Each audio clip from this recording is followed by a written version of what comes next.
Hello guys, আজ আমি বাড়িতে বানিয়েছিলাম গোবিন্দভোগ চালের খিচুড়ি। তার জন্য নিয়ে নিলাম চাল, ডাল আর মুসুর ডাল এবং মুগ ডাল। তারপরে আলু, ফুলকপি, পেঁয়াজ, টমেটো, আদা, রসুন এগুলো কেটে নিলাম। তারপরে সবজিগুলোকে ভালো করে ভেজে নিলাম। আর অপর দিকে আদা, রসুন এবং গোটা জিরে পেস্ট করে নিলাম। আর এইদিকে দেখো সয়াবিন আর বাঁধাকপিটাকেও ভেজে নিলাম। তারপরে হাঁড়িতে তেল দিয়ে চাল ডালগুলো নেড়ে নিলাম। তারপরে জল ঢেলে দিলাম পরিমাণ মতো। তারপরে এটার সাথে সবজিগুলোকে একে একে অ্যাড করলাম। এই দেখো সব ভেজে রাখা সবজিগুলো সব এটার সাথে অ্যাড করলাম। অ্যাড করার পরে ভালো করে খুন্তি দিয়ে নাড়িয়ে নিলাম।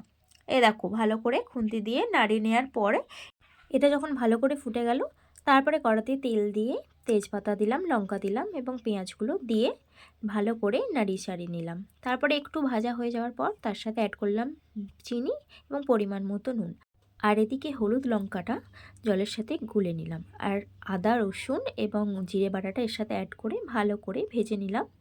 দেখো ভালো করে ভাজা হয়ে যাওয়ার পর টমেটোগুলো এতে দিয়ে দিলাম। টমেটোগুলো দিয়ে ভালো করে ভেজে নেওয়ার পর এর সাথে অ্যাড করলাম ওই হলুদ লঙ্কাটা।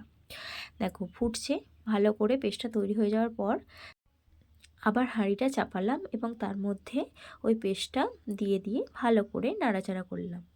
দেখো তৈরি হয়ে গেল গরম গরম গোবিন্দভোগ চালের খিচুড়ি। এই দেখো সঙ্গে নিলাম বাঁধাকপির তরকারি, বেগুন ভাজা